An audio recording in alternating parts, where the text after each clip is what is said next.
There's no point in driving out there, meeting them, spending an hour or however long it takes to show the place if there's somebody that you probably wouldn't rent to anyway. Nothing will crush a real estate investor's spirit like landlord stress. The difference between being successful and miserable in managing properties is education. Welcome to Landlord University, where landlords learn. Landlord University is recorded from inside the RentPrep office, where Stephen White and Jeff Pearson share the lessons learned from working with some of the most successful landlords. Welcome to Landlord University Night School. I'm Jeff Pearson. I'm here with my co-host, Stephen White. Hello, Stephen. How are you doing this evening? Hey, pretty good, Jeff.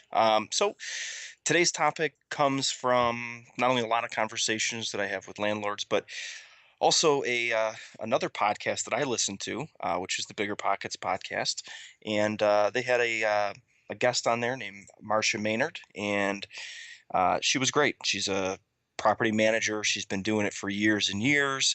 And one of the things that she talked about that really stood out to me, and I think a lot of our audience will relate to, is the idea that landlords waste a lot of time showing places to people that have either no business renting the apartment, or maybe they're just as we call tire kickers, people who are out looking around. They're not really serious. But in any event, that these landlords are wasting time. And so one of the ways that landlords can really maximize use of their time is to create a pre-showing questionnaire slash interview to get an idea from them over the phone if this is somebody that you would rent to. Are they qualified? Maybe from a income perspective, or just getting an idea of what they're looking for. Maybe your rule is no smoking and no pets, and they're a smoker with 3 dogs. There's no point in driving out there, meeting them, spending an hour or however long it takes to show the place if there's somebody that you probably wouldn't rent to anyway. So getting that established before you show up to the showing is a big part of saving a lot of time and energy, wasting it with people. Yes. Well, here in the San Francisco Bay Area, I'm down in the South Bay in San Jose, and the rental market is hot. So when people put something on the market, as I understand, they are getting a ton of inquiries. And the idea of having screening questions makes a lot of sense, because then, as you said, you're only showing it to the people that are truly interested. And there are a lot of people around who are doing open houses. So they gather all the emails from the people that are interested, and then they say, okay, we're going to do an open house from noon to 2 on Saturday. And they show it, they hand out the applications, and they're done. But I like the idea of doing the screening. You certainly cannot really get a good sense of the people that you're talking to if you've got 20, 30, 40 people walking through the house in the course of a couple of hours. So it does make sense to kind of narrow it down, even if you schedule your visits with these people. Instead of just doing open house, you're not selling a house. You're trying to find the right tenant. So if you're getting that kind of response, maybe what you need to do with the screening questions is put it into a form. You can use something like SurveyMonkey or Google Forms. I use Google Forms all the time for different things. And you can go into Google, set up a questionnaire, and ask these questions. When they respond, they give you their name, their phone number, their email address, and then answer each of the questions. And then you have it in a spreadsheet. All right. And you can let them know. I will let you know after I receive the responses, whether or not we will be proceeding. Right. Now, and I'll tell you what stuck out to me as I'm going through the pre-screening questionnaire or interview, the show that we did with Mike Simmons. And if you remember, he had 3 potential tenants. And if you remember, he mentioned the one tenant he knew already was probably he wasn't going to rent to. Yes. He took the application, I think, for the sake of getting 3 rental applications and running 3, but we both knew, and he even admitted, based on his conversation with them, he didn't think that he was going to rent to them because of that conversation he had. And I think a lot of times just creating a conversation with somebody, even if it's over the phone or maybe in person, whatever, if you give them the chance to talk, a lot of times they're going to put their foot in their mouth and Absolutely. and say something that's going to be a giant warning to you. And what sticks out to me with Mike Simmons is, you remember the tenant that he didn't end up renting to told him willfully, he never asked, but told him willfully when he said, "Why are you moving out of your current place?" They said, "Oh, we're having all kinds of problems with the landlord. Matter of fact, we're thinking of suing them right now." That's And kind of a big red flag. yeah, yeah, right. So, you know, a lot of times just asking a simple question and giving them the opportunity to talk, which would be my advice to any landlords considering doing this. Use it less as a platform for you to talk and more as a platform for you to listen, and give them a chance to, in a conversational way, tell you a lot more about themselves. And a lot of times they're going to throw all kinds of red flags that, you may think, no, that's not going to happen. And again, looking back on it, Mike probably could have told them right then and there, you know what, we're not interested, or I don't think this property is a good fit for you. um, or maybe, you don't meet some of the criteria, because I think that he also mentioned that they were smokers, if that stands out to me or not. I um, don't recall. yeah, I think maybe he said that he had a no smoking policy in the apartment, maybe. But usually, again, you can kind of, dig into it and see that, as you're going through the questionnaire, we're going to release a lot of information to you. And at some point during this conversation, you'll also let them know that there's a screening process. You're very thorough with your background checks. And I've mentioned before that a lot of times, just the fact of them knowing that there's going to be a background check is sometimes the best screening tool that there is. Very So true. sometimes that might be enough for them to say, you know what, there's things on there that that are going to disqualify me, so I'm not going to apply. So let them know what your criteria is ahead of time, and let them know, we're going to be running a background check. We want to make sure people don't have history of any violent crimes or evictions. You don't have any outstanding judgments or financial items that are going to, impede on your ability to pay your rent. And so, those types of things, potentially, or should, scare a lot of people away that aren't even qualified to rent from you. Yes. And when you do that, when you come across as being professional and prepared, then you're going to get more interest from the qualified tenants, the people who recognize that they're dealing with a professional and would prefer to rent from a professional than from just another person who's renting a property. Yeah, definitely.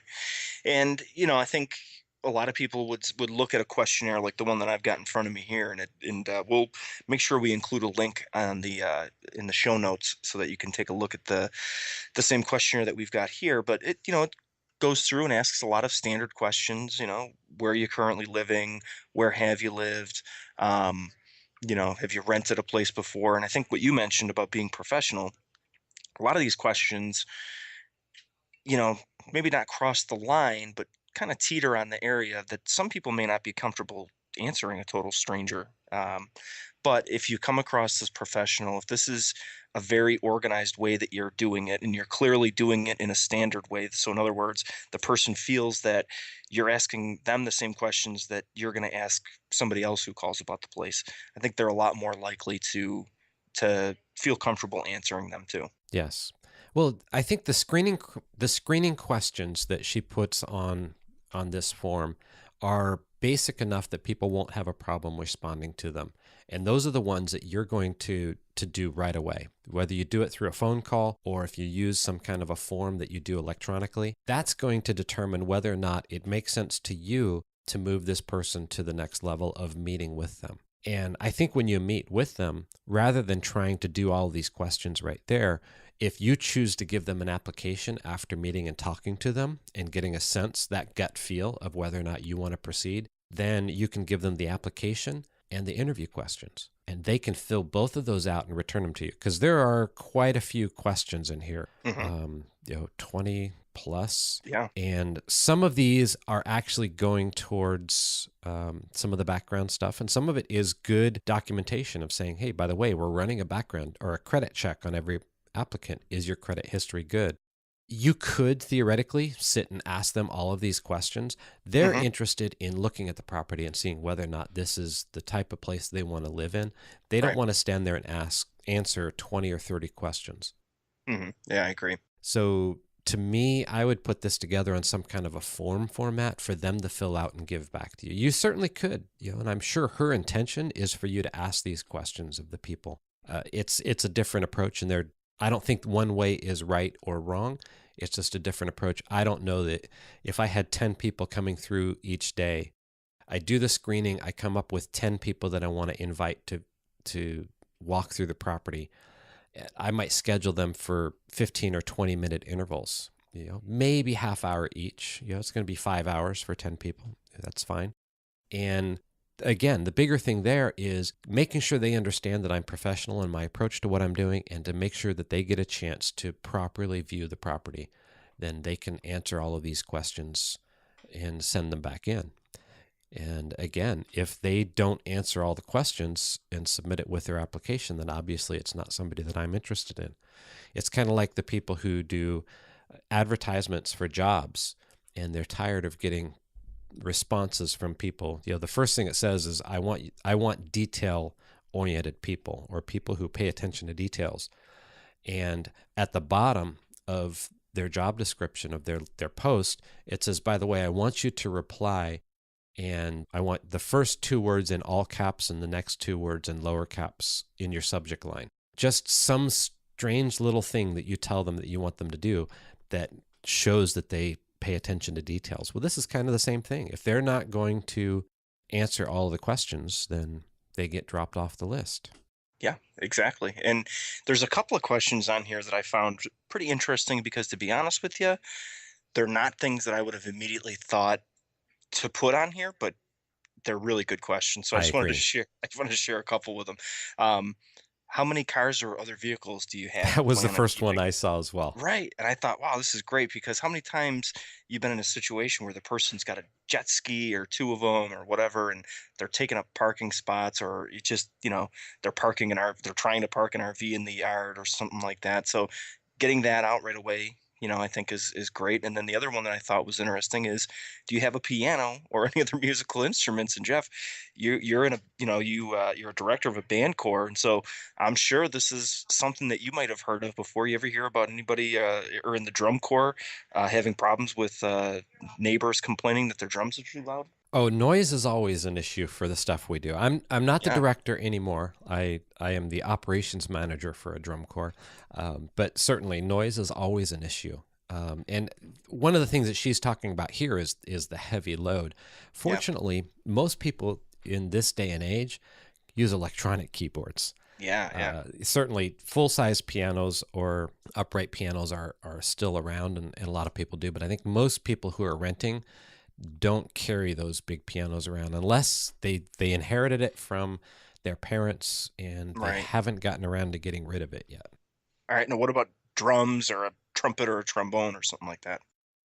Certainly instruments can make noise. There's no question about it. Drums are a bigger problem. With trumpets and trombones, these days you can actually get mutes that let you practice that do a pretty good job, Yeah. where you can put a mute in the bell and then put headphones on, and the mute transfers the sound to your headphones so you can hear it, but Mm. everybody else doesn't. It changes the way the horn plays a little bit, Hmm. and some people just can't have that. They don't like it, but it's not a bad thing when you're in the situation where every time you practice you get complaints from the neighbors because your walls are so thin, and that's the only option you have available. But I think these are all really good questions, and it makes sense to go over, and we'll, like you said, we're going to put the link in and make sure that people get a chance to go see it.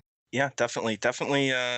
Again, Marcia Maynard, she was the one who came up with this, and I've seen some of her posts and her content before. She's definitely an experienced landlord, property manager. So I I loved the form that she's using. So if you want to check that out, check out our show notes, and at the very least, consider even a shorter list if you want of standard things that you can ask just to help narrow down who you're spending your time meeting with.